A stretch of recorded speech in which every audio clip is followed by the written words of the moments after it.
அனைவருக்கும் வணக்கம் தோழர்களே. எல்லோரும் எப்படி இருக்கீங்க? ரொம்ப மகிழ்ச்சியாக இருப்பீங்க அப்படின்னு நினைக்கிறேன். இன்றைக்கி வந்து பார்த்தீங்க அப்படின்னா சமத்துவம் 6வது வகுப்பில் வந்து பார்த்திங்கன்னா பாலிட்டியில் சமத்துவம் அப்படி அதுலேருந்து கொஷின்ஸ் எடுத்திருக்கேன். ஸோ அதை பற்றி பார்க்கலாம். மற்றவர்களை பற்றி எதிர்மறையான அல்லது தாழ்வான முறையில் கருதுவது வந்து என்ன சொல்லலாம்? பாரபட்சம் அப்படின்னு சொல்லலாம். இந்த சமத்துவம் அப்படின்ற பாடத்தில் அடிக்கடி கேள்வி கேட்டுகிட்டே இருப்பாங்க. ஓகேங்களா?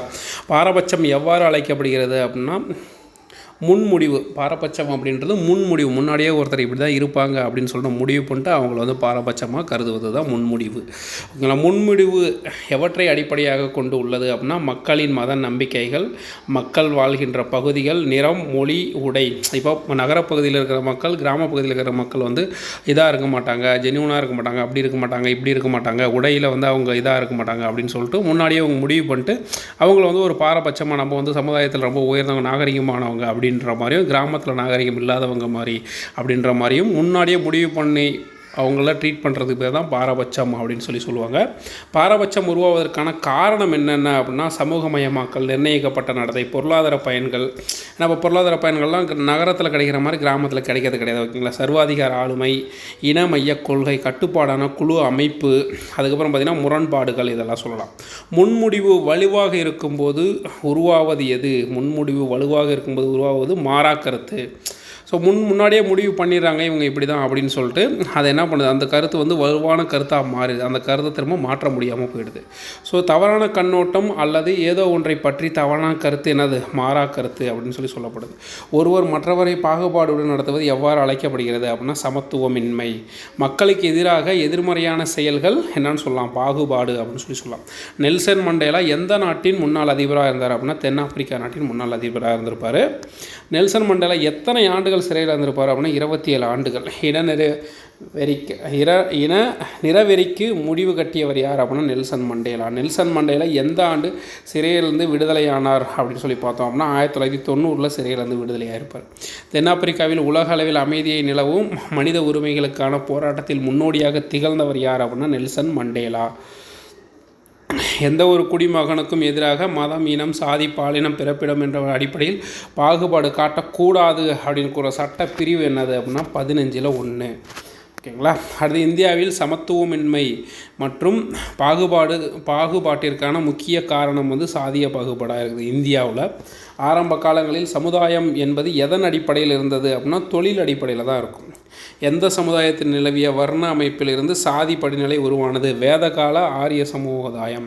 ஸோ வேதகால ஆரிய சமுதாயம் எப்போ இந்தியாவுக்குள்ளே நுழையுதோ அதுக்கு பின்னாடி தான் வந்து சாதி அப்படின்ற அமைப்பு உருவாகுது.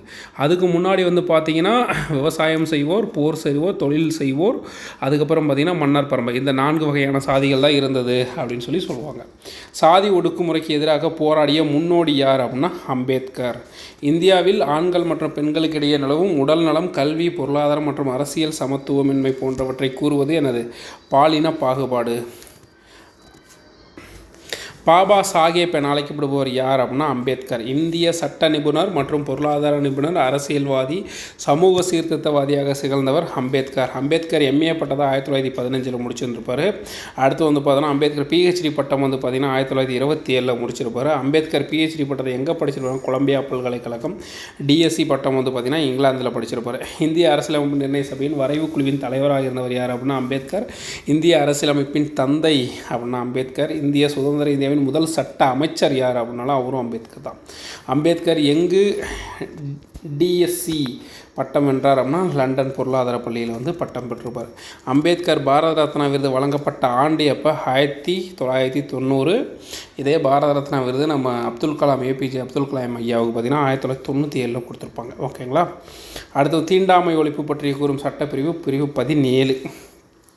தீண்டாமை ஒழிப்பு சட்டம் எப்போ அப்படின்னு சொல்லி உங்களுக்கு தெரிஞ்சிச்சு அப்படின்னா கீழே கமெண்ட் பண்ணுங்கள். சட்டத்தின் முன் அனைவரும் சமம் என்று கூறும் சட்டப்பிரிவு 14.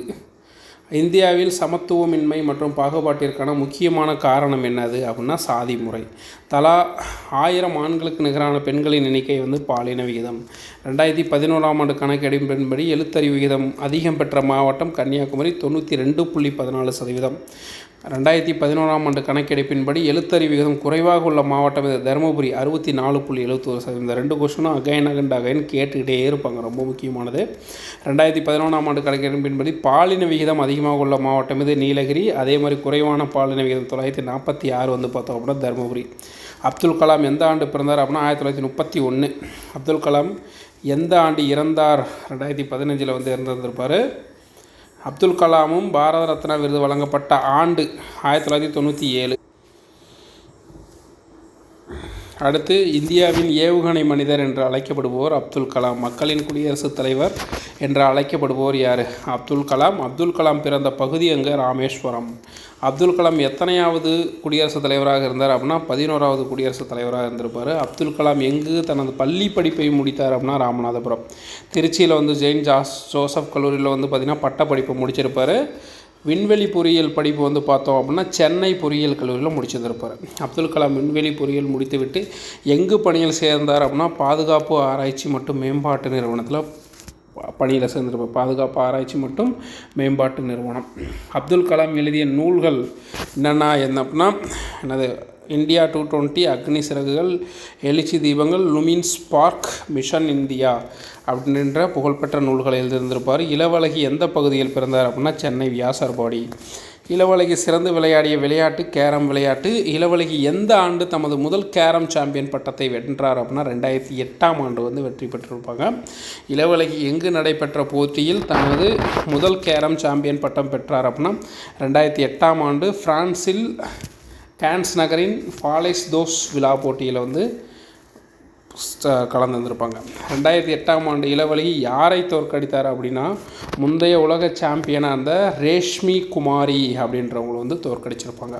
விஸ்வநாத ஆனந்த் சிறந்த விளையாட்டு எதில்? சதுரங்கத்தில் தான் சிறந்த விளையாடிருப்பார். அவருடைய சொந்த பகுதி வந்து சென்னை. விஸ்வநாத ஆனந்த் இந்தியாவின் முதல் கிராண்ட் மாஸ்டர் ஆன ஆண்டு வந்து பார்த்திங்கன்னா 1988. விஸ்வநாத ஆனந்த் எத்தனையாவது வயதில் உலக இளையோர் சாம்பியன் சதுரங்க போட்டியில் பட்டம் பெற்றார் அப்படின்னா 14 வயசில் என்ன பண்ணிருப்பார்? உலக சதுரங்க போட்டியிலேயே வந்து வெற்றி பெற்றிருந்திருப்பார். விஸ்வநாத ஆனந்த் சதுரங்க விளையாட்டில் உலக சாம்பியனான ஆண்டு பார்த்தோம் அப்படின்னா 2000, 2007, 2008, 2010, 2012 என்ன பண்ணிருப்பார்? சாம்பியனாக இருந்திருப்பார். விளையாட்டு வீரர்களுக்கு வழங்கப்படும் உயரிய விருது என்னது அப்படின்னா ராஜீவ்காந்தி கோல் ரத்னா விருது. இந்த கோல் ரத்னா விருது விஸ்வநாதன் எப்போ பெற்றார் அப்படின்னா 1991, 92 பெற்றிருந்திருப்பார். ஆனால் அதுக்கு முன்னாடி 1988 என்ன பண்ணிருப்பார்? இளையோருக்கான சாம்பியன்ஷிப் பட்டத்தை பெற்றிருந்திருப்பார். விஸ்வநாத ஆனந்த் எந்த ஆண்டு நாட்டின் 2வது உயரிய விருதான பத்ம விபூஷன் விருது? 2007. அப்போ நாட்டின் உயரிய 2வது விருது என்ன அப்படின்னு பார்த்தோன்னா பத்ம விபூஷன். அந்த பத்ம விபூஷன் விருதை தான் விஸ்வநாத ஆனந்த் என்ன பண்ணிருப்பார்? 2007 பெற்றிருந்திருப்பார். அடுத்து பார்த்தோம் அப்படின்னா மாரியப்பன் எந்த மாவட்டம் அப்படின்னா சேலம் மாவட்டம். நான் பிற மாணவர்களை விட வேறுபாடு கொண்டவன் என நினைத்ததில்லை என்று கூறியவர் யார்? மாரியப்பன் தங்கவேலு. மாரியப்பன் தங்கவேலு எந்த ஆண்டில் நடைபெற்ற பாரா ஒலிம்பிக் போட்டியில் தங்கம் வென்றார் அப்படின்னா 2016 ரியோ நகரில் நடந்த ஒலிம்பிக் போட்டியில். Mariyappan Thangavel Rio para Olympic போட்டியில் ஆண்கள் உயரம் தாண்டுதல் T42 ஓகேங்களா அப்படின்ற போட்டியில் எத்தனை மீட்டர் உயரம் தாண்டி தங்கப்பதக்கம் வெற்றி பெறுவோன்னா 1.89 மீட்டர் 1.89 மீட்டர் உயரம் தாண்டி தங்கப்பதக்கம் வெற்றி பெறுவார். எது பாரபட்சத்திற்கான காரணம் அல்ல? புவியியல் கூறுகள். பாலின அடிப்படையில் நடத்தப்படும் பாகுபாடு குறிப்பது பாலின பாகுபாடு. பாலின அடிப்படையில் ஒத்த கருத்து உருவாவதில் பெரும்பாலும் சித்தரிக்கப்படுவது என திரைப்படங்கள், விளம்பரங்கள், தொலைக்காட்சி தொடர்கள்.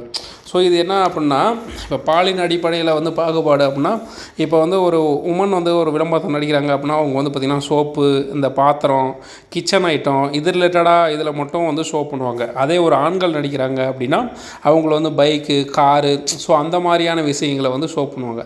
ஸோ இதுவே வந்து பாலின சமத்துவத்தை வந்து மீடியாக்களும் வந்து பாலின சமத்துவத்தை பின்பற்றலை அப்படின்ற மாதிரி இதில் சொல்லியிருந்திருப்பாங்க. அப்துல் கலாம் அவர்கள் எழுதிய புத்தகம் எனது இந்தியா 220, அக்னி சிறகுகள், எழுச்சி தீபங்கள் எல்லாமே.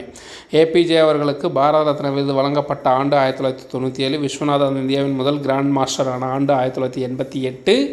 இளவழகி சிறந்து விளங்கிய விளையாட்டு கேரம். எந்த விதி குடிமகனுக்கு எதிராக மதம், இனம், சாதி, பாலினம், பிறப்பிடம் அடிப்படையில் பாகுபாடு காட்டக்கூடாது என கூறியது விதி 15.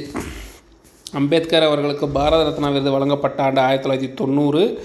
நம்ம பத்ம விபூஷன் விருது கேரம் நம்ம விஸ்வநாதானந்த் ஐயா வாங்கிய ஆண்டு வந்து 2007. 2011ஆம் ஆண்டு கணக்கெடுப்பின்படி எழுத்தறிவு விகிதம் அதிகம் பெற்றுள்ள மாவட்டம் கன்னியாகுமரி 92.14.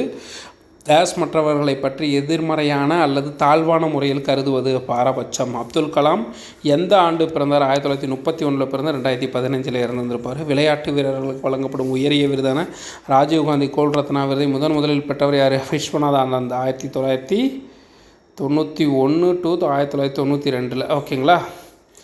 சுதந்திர இந்தியாவின் முதல் சட்ட அமைச்சர் யார்? அம்பேத்கர். 2011ஆம் ஆண்டு கணக்கெடுப்பின்படி பாலின விகிதம் குறைவாக உள்ள மாவட்டம் தருமபுரி 946. அடுத்து பொறுத்துக்க பாருங்கள். பாரபட்சம் அப்படின்றது என்னது? பிறரை எதிர்மறையாக மதிப்பிடுதல். மாறா கருத்து உருவாதல் அப்படின்றது தவறான பார்வை அல்லது தவறான கருத்து. பாகுபாடு அப்படின்றது மற்றவர்கள் காட்டிலும் சிலரை தாழ்வாக நடத்துவது. பிரிவு 14 என்ன சொல்லுது? சட்டத்தின் முன் அனைவரும் சமம்.